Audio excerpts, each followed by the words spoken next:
All right, a couple of notes as the Great American Smack-Off continues. The big thing today, everybody is sending their odds. People have completely handicapped the field with comments for each participant. Look at this one. Smackfest 95, closing odds as of 12 noon from the book somewhere in SoCal. This guy actually has Daryl from Atlanta coming off as the winner, 3-2. Also, now if ever there was a good day to vote, or actually to put down money on the Jungle Colt, today's it. 7th race, Good Night Now, is running. He's coming off at 30-1, the long shot. If ever there was a good day to put money down on Good Night Now, wouldn't you think it would be the day of the Great American Smack-Off? That is key. Our boy Darren Rogers out of the track sent that along. He also told us there's an East Coast colt named Romy. So get ready for that. All right, we're banging along. Open phones. It's the Great American Smack-Off. Doc DiTola is in the tank. What do you think? Is that going to win it today, or can you top that? Let's keep moving. Next stop. Got to get a NoCal in. Pacific Beach. Ross, you're next up. You earned your way in. Good to have you on the Smack-Off. NoCal, thank you for having me. I truly do appreciate it. I'd like to say something about Marvin Miller and Mr. Fear, but first I'm sure that I'm expected to smack SoCal, so I suppose that I should. I'd just like to say that the thought of a great team like the Cleveland Browns with a great tradition, great fans, the thought of them moving to Orange County is obscene. LA has proven that they will not support any team. They will not support an established team that moves to the suburbs. They will not support a team that was loved where they were, and they were a winner.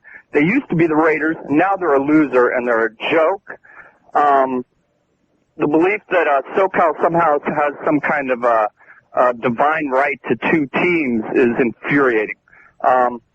I'd love to see what happens if like a basket case like Tampa or Cincinnati comes. I'd love to see what they draw, or God forbid an expansion project. I mean, it's no wonder why people hate LA.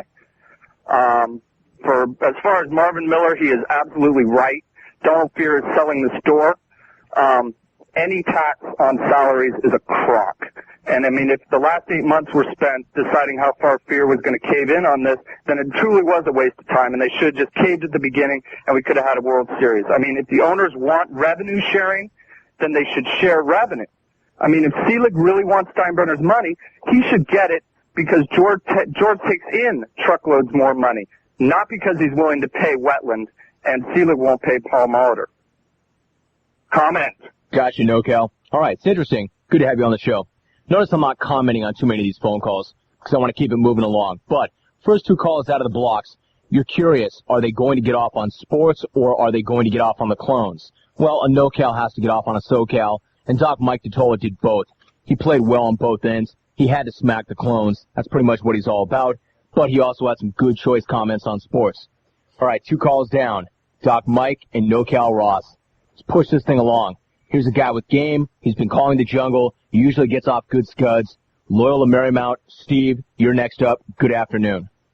Van Smack, let me just say I'm dedicating my call to the former SMU coach, John Shoemate. John, you will never live to regret the day you cut me because I've been filled with so much smack ever since.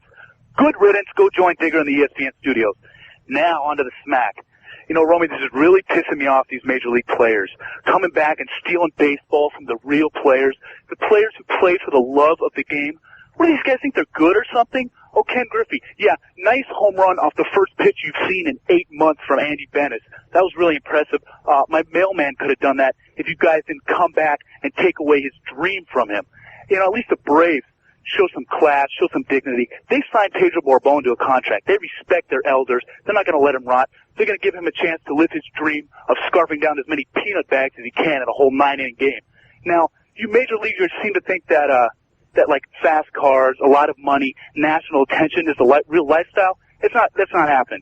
Look, I work my butt off scraping the grill at Wendy's, and you don't hear me whining and complaining. Even after I burn my hand on the grill, I'm determined. I'm never going to let it affect my performance, you know? And you guys are pissing me off. Why don't you guys just go on strike again? Because I'm real tired of watching double plays being made, radar guns reaching the 90s, Piazza hitting homers farther than I've ever run in my life. This is real frustrating, Romy. I don't know what to do.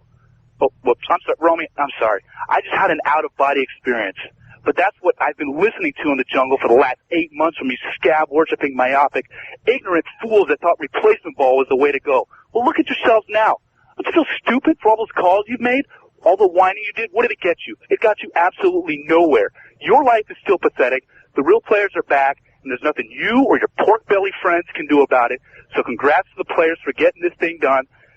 Finally, we're going to play some real ball now, and to the replacement players, hey, your childhood dream finally ended. All right, Steve, nice job. Good phone call. Definitely. All right, there it is. Steve and Loyola Marymount, an epic blast on baseball. Another call down. All right, one thing. Let me lay this out for you. Usually during the show, I jump in. If you start to ramble, I jump in, I cut you, we move on to something else. You don't take offense. Now, today I'm trying to give you all a little bit of space because it is the Great American Smack-Off. But we need to keep getting calls in. So if you have a point to make and you have some smack to get off, make sure you get it in. I'm not going to hook you at 20 or 30 seconds, but we can't go 3 minutes a call. But 3 good calls to get us started. But we are going to pick up the pace a little bit and keep this thing moving. All right, that opens up a phone line. You know who you are. If you're invited, you're in. Otherwise, keep listening. Off to a pretty good start. When we come back, the first guy out of the gates will be David in Poway. That's coming up next in the jungle. Don't go anywhere.